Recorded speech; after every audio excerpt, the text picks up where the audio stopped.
Tempo traveller पर tax लगाने के फैसले के विरोध में उतरे पंजाब की टैक्सी यूनियन अब 15 अक्टूबर को हिमाचल की सीमाएं सील नहीं करेगी।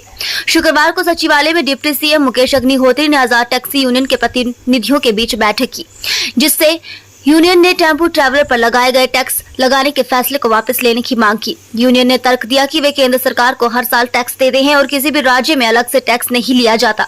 आजाद टैक्सी यूनियन पंजाब के अध्यक्ष शरणजीत कलसी ने कहा कि पंजाब, हरियाणा, दिल्ली के टैक्सी यूनियन ने टैक्स के विरोध में 15 अक्टूबर को हिमाचल की सीमा को सील करने का ऐलान किया था, लेकिन सरकार की ओर से वार्ता के लिए बुलाया गया और आज डिप्टी सीएम के साथ बैठक हुई। हिमाचल सरकार द्वारा टैक्स बिल संशोधन किया गया है, जिसमें टेम्पो ट्रैवलर पर अलग से टैक्स लगाया गया है, जो कि सही नहीं है। ऑल इंडिया परमिट गाड़ियों के लिए मिनिस्ट्री ऑफ रोड ट्रांसपोर्ट को 80,000 साल का टैक्स अदा करते हैं, उसके बाद पंजाब सरकार को टैक्स अदा कर रहे हैं। अब हिमाचल भी उन पर टैक्स थोप रही है, जबकि सेंट्रल मोटर व्हीकल एक्ट के अंदर डबल टैक्स नहीं लगाया जाता। वहीं डिप्टी सीएम मुकेश अग्निहोत्री ने कहा कि आज टैक्सी यूनियन के प्रतिनिधियों के साथ बैठक हुई और यूनियन ने अपनी मांगों को उनके समक्ष रखा और टैक्स हटाने की मांग की। उन्होंने कहा कि बाहरी राज्य से काफी ज्यादा बसें हिमाचल में आती हैं और बिना टैक्स दिए सवारियां लेकर जाती हैं। इसको देखते हुए उन पर टैक्स लगाया गया है, साथ ही टेम्पो ट्रैवलर पर भी टैक्स लगाया गया है और इसका बाहरी राज्यों के टैक्सी यूनियन विरोध कर रहे हैं। इसको लेकर आज उनसे बातचीत हुई है और टैक्स कम किया जाएगा, इस पर जल्द फैसला लिया जाएगा। अपना परिचय दें। मेरा नाम शरणजीत कलसी, प्रेसिडेंट आजाद टैक्सी यूनियन पंजाब और चंडीगढ़ से। क्या कुछ आश्वासन उनके द्वारा दिया गया है, क्योंकि आपने बॉर्डर सील करने की बात है? देखिए, सीएम साहब ने कल भी प्रेस को कहा था भी हमारे से मिले। पहले हमारी ट्रांसपोर्ट डिपार्टमेंट से मीटिंगें हुई, अब जब डिप्टी सीएम जी से मीटिंगें हुई, पहले तो हम सरकार का धन्यवाद करते हैं, उन्होंने हमारे को सुना। रेवेन्यू की बात थी, हमने उनको उड़ीसा की जजमेंट दी, जो उड़ीसा सरकार ने प्राइवेट गाड़ियों में जो कमर्शियल का बिजनेस करते हैं, वाइट नंबर प्लेट पे टैक्सी यूज़ करते हैं। मैंने कहा अगर रेवेन्यू बढ़ाना है, ये लीजिए जजमेंट उड़ीसा की 2020 की ट्रांसपोर्ट डिपार्टमेंट की, जो प्राइवेट गाड़ियों में पैसेंजर ढोआ ढुआई करेगा। उन्होंने साफ बोला भी भारतीय दंडावती तहत 188 की धारा जो है, दोनों पे FIR दर्ज करो, पैसेंजर पे भी और ड्राइवर पे भी। कैसे चोरी करेगा कोई? मैं कहा जब ऑलरेडी हमने टैक्स पे कर दिया, डबल टैक्सेशन सर नहीं बनती। उन्होंने पूरा विश्वास दिलाया। फिर हमने उनको ये भी बोला है भी सर, जब तक आपकी कैबिनेट नहीं होती, क्योंकि कैबिनेट में ये फैसला हुआ, कैबिनेट में ही कोई क्लैरिफिकेशन मिस्टेक थी, जो स्टेज कैरेज और ऑल इंडिया टूरिस्ट परमिट को, क्योंकि मैं बात कर दूँ भी इनका जो टैक्स था किलोमीटरों में था, वो टैक्स की चोरी होती थी। मैंने ये भी बोला भी सर आपने वो टैक्स ऑनलाइन करने के चक्कर में वो अगर उसका स्टेज कैरेज जो बस थी, अगर उसका 20,000 टैक्स बनता था, जैसे हम लुधियाना से माता चिंतपूर्णी जाते हैं, बुकिंग धर्मशाला की होती थी, टैक्स माता चिंतपूर्णी का था। वो टैक्स अगर 4 दिन का 20,000 बनता था, वो अब स्टेज कैरेज का टैक्स रह गया 12,000 रुपया। वो सब दायरे में आ गए, कॉन्ट्रैक्ट कैरेज भी आ गए, स्टेज कैरेज।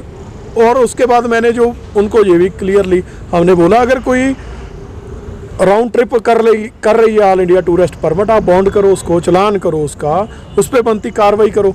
लेकिन हमारा इशू जो है, जो 12 सीटर 13 सीटर टेम्पो ट्रैवलर हैं, 17 सीटर हैं, 20 सीटर हैं, हम जाते हैं आते हैं, A से B जाते हैं, B से फिर A आते हैं, हम कोई टिकट नहीं देते। हमने यही साहब से बोला, उन्होंने कहा भी आपका मुद्दा नहीं था।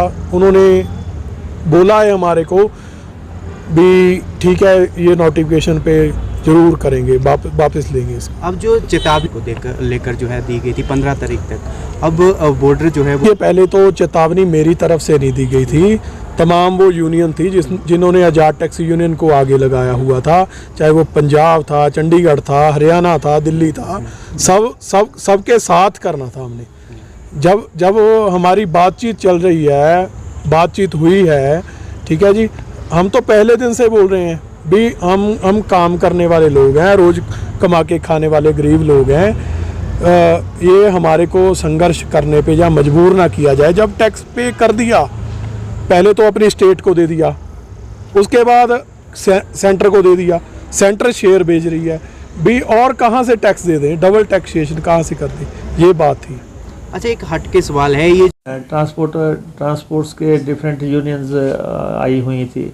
एक तो वो लोग हैं जो कि कॉन्ट्रैक्ट पे बसेस चलाते हैं और हिमाचल लेके आते हैं, और एक वो लोग हैं जो कि स्टेज कैरियर की तरह चला रहे हैं कि बस को वो जो है बुक नहीं करते हैं। एक तो है कि बुक करते हैं, वो बस हिमाचल में लेके आ गए। एक ये है कि वो जो है HRTC की तरह सवारियाँ उठाते हैं, तो सवारियाँ नहीं वो उठा सकते। उससे जो है वो दिल्ली में बस के आगे लगा देंगे, यहाँ पे कभी कोई करनाल रोक देगा, कभी कुरुक्षेत्र से भर लेगा, कभी चंडीगढ़ से भर लेगा, कोई ऐसे जो स्टेज कैरियर चला रहे हैं। जो मसला है, जो लोग स्टेज कैरियर की तरह बसेस को चला रहे हैं, उन पे हिमाचल प्रदेश सरकार को एतराज़ है। हम जो तो कॉन्ट्रैक्ट कैरियर चलाते हैं, जो कि बस बुक करके लाए, टेम्पो बुक करके लाए, वो आए और चले गए, वो अलग बात थी। लेकिन चलो सारे सबके रिप्रेजेंटेटिव आज आए हुए थे, तो जो हम तो सरकार क्यों इन्होंने सरकार को रिप्रेजेंट किया है, और टैक्स को स्ट्रक्चर को हम कम करने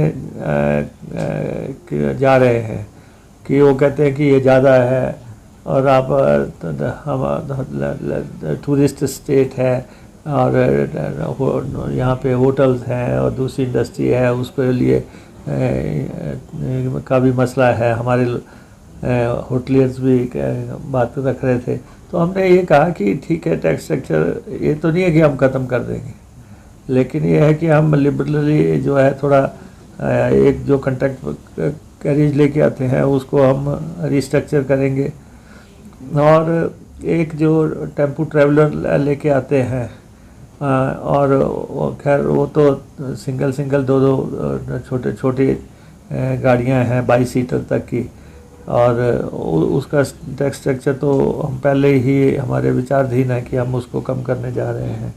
और थर्ड जो है, जो कि इंडस्ट्रियल एरिया में आते हैं, बद्दी बोटी वाला आते हैं, कोई पंचकुला से आता है, कोई चंडीगढ़ से आता है, कोई कालका से आता है, और ये जो है हिमाचल प्रदेश को कतई टैक्स नहीं देते।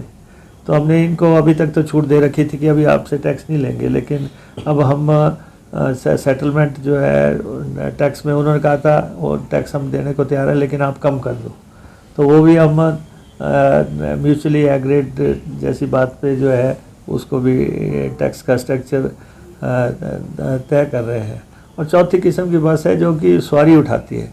सवारी उठाने वाली बस में जो है हमारा सीधा है कि वो जो है कानून का उल्लंघन है।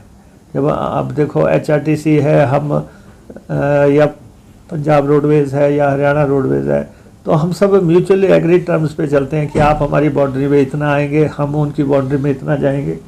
और लेकिन ये किसी से भी पूछने, इनको किसी ना परमिट की ज़रूरत है ना किसी टैक्स की ज़रूरत है, और ये जो है अपना सीधी एंट्री करते हैं।